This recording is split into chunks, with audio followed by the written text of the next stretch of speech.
This is a difficult topic to approach. You see, on one side, we've got folks that just went flawless last night or today. Maybe it was their first time ever going flawless, or maybe it was their 100th time of going flawless. Regardless, they go to the chest, they pull the loot, and behold, an adept weapon. We've been hyping up these weapons now for a very, very long time. Now, it turns out these weapons, well, they're pretty much carbon copies of their regular versions. There's nothing that different about them. We went over this earlier, but essentially the weapons only change themselves when you masterwork it. There is no differences in perks, random rolls. By itself, the weapon is really just serving as a placeholder for players that did go flawless to flex. And that's about it. It doesn't even look better than the regular version, right? But the weapon does come with the ability to equip Adept mods. And we went over these earlier. There's quite a number of them. It's like 13 in total. But they range from increasing range, increasing stability, increasing reload, increasing magazine size. And again, it's not just your normal +5, it's normally like +10. Some of these perks, of course, have drawbacks. For instance, things like Adept Counterbalance does give you a ginormous bump there in recoil direction by +25, but it gives you -10 in range. This makes players that did work their booties off to get flawless go, what the hell, Bungie? You give us mods that are supposed to be Adept mods, but they have a double-edged sword there in which they hurt one of our stats? Yeah, I get it. I get why players are complaining about Adept weapons. But understand, there's also a good portion of the player base that never even gets past game 3, all right? And that's okay. Trials is hell. I get it. And I wish everybody can have good, sexy loot, which is why I think Bungie's really playing it safe here in regards to the loot itself. An adept summoner is really not that much different from a regular summoner, right? Sort of. Guys, let's talk about the loot system inside of Trials right now in regards to adept weapons, regular loot, and why this is an issue for all players. First up, DMG actually tweeted yesterday, adept weapons are dropping for the first passage just fine per character. Drops on subsequent flawless passages are split between rewards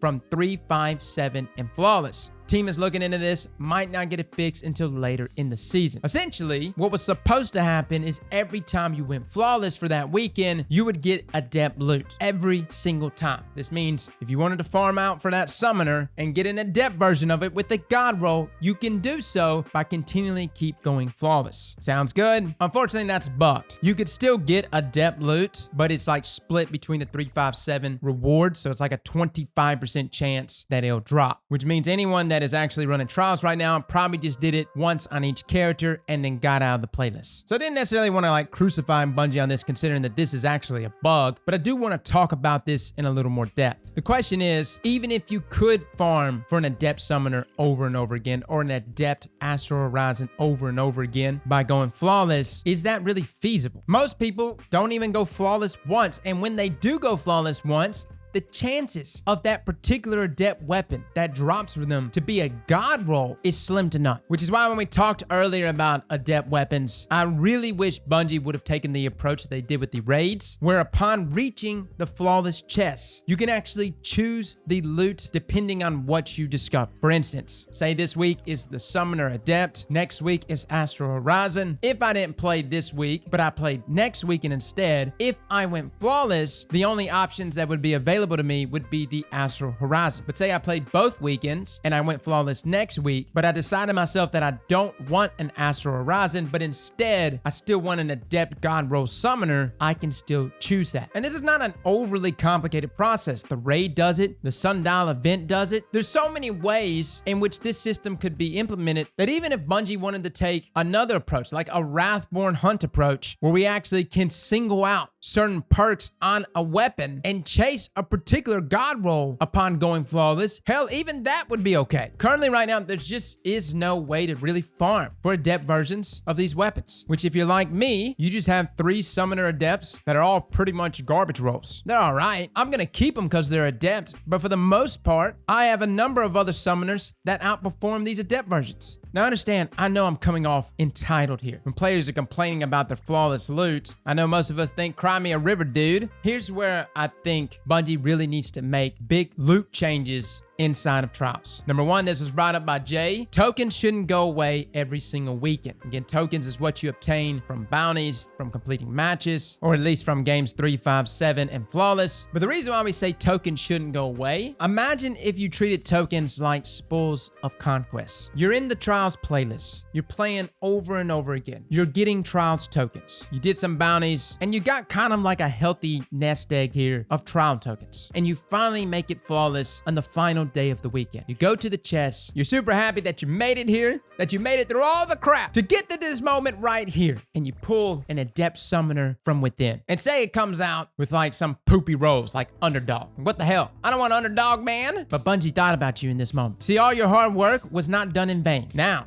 you can choose to turn in your trial tokens right there at the Flawless chest to get more rolls of Adept Summoners or more rolls of any Adept weapon. Now, I don't know what you want to do here, guys. I mean, do you want to make it 20 tokens per roll? Bungie, if you want to be super stingy about it, increase the token price. But hands down, there needs to be a way for players to turn in that currency at the Flawless chest to get multiple rolls of Adept Summoners. There's just too many variables with our trial weapons. Like, I understand what Bungie's trying to do, and even if the system was fixed now, where every time you went Flawless, you got an Adept weapon, yay. But considering how difficult it is to actually lock down a god roll of any of these weapons, considering there's just so many variables in regards to the random rolls, there's got to be a way to get multiple rolls. And I really just think it just needs to go the vendor route from the Deepstone Crypt raid. Just like turning in Spoils of Conquest, same concept here with trial tokens. And if you don't want to make it trials tokens, we'll make it another currency. There just needs to be a way for that one Joe out there that finally makes it to Flawless. He can at least cash out when he finally makes it to the chest. And it needs to be a currency that doesn't go away until the end of the season. Outside of that, yes, Adept weapons are somewhat of a letdown. I think many of us wanted the mod slot for Adept mods to be right next to our regular mod slot. And there's a lot of folks that are saying, why would I slot an Adept mod over something like Icarus, especially an Adept mod that might hurt another stat? That's a justifiable thing to ask. There are some Adept mods that I think are really going to shine with the right weapon types, but hands down, I think I would have preferred as well to have a mod socket right next to the regular mod socket, and you can equip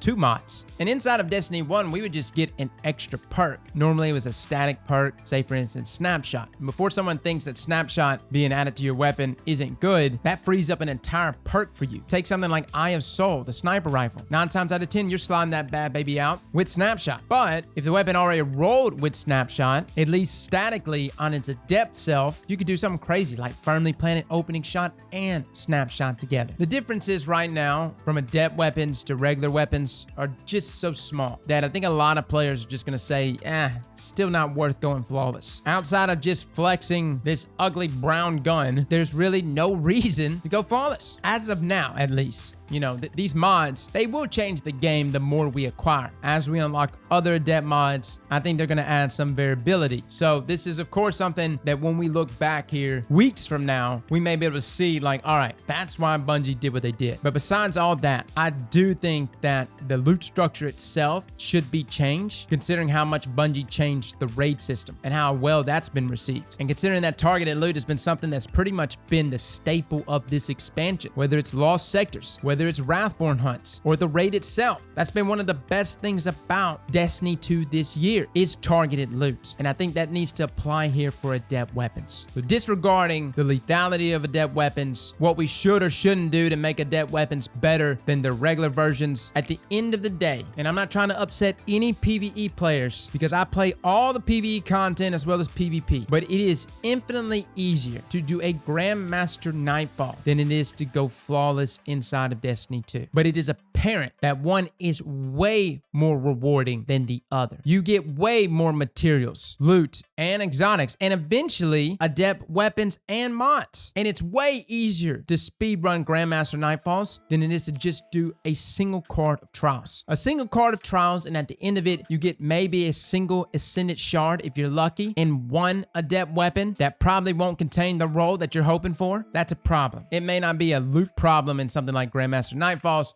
which is why I think Bungie's doing this, right? Because you can just speedrun Grandmaster Nightfalls over and over again. So obviously obtaining God Roll Palindromes, Shadow Prices, or Swarms in the future won't be as difficult as obtaining trial adept weapons. But the ratio between effort, between PvE and PvP, and rewards that you receive are weighted so differently. And I'm not asking for rewards to be weighted more significantly in PvP. No, I'm simply asking for things to be balanced. A single trials card takes you at least an hour, maybe an hour and a half, if you don't fail. There needs to be rewards that compensate that. This is something we've preached about literally in 4 different videos on the state of trials. I'm glad adept weapons are here. I'm glad we at least got something to show for going flawless, but it needs to be better. Fellas and ladies, thank you all for coming and watching, and as always, Slap that like button like your mama told you right.